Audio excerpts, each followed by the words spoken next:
See how this latch is working? I rotate this and the whole assembly rotates. This is how the latch should work. I rotate this and everything stays in place with just the bar rotating. In this video, we're going to fix this latch so it works properly. What has happened is over time, exposure to the elements has created some corrosion that has frozen the parts that would normally rotate.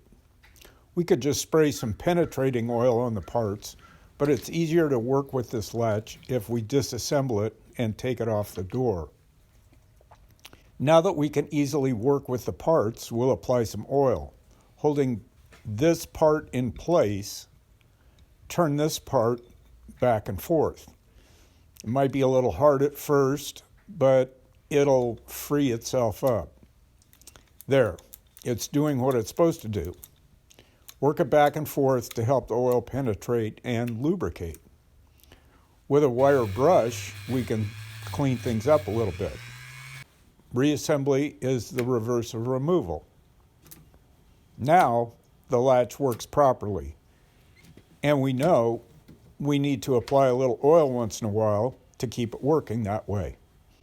If you liked the video, give it a thumbs up. If you think it'd help somebody else, please share it with them. Thanks for watching these videos. And as always, comment as you see fit.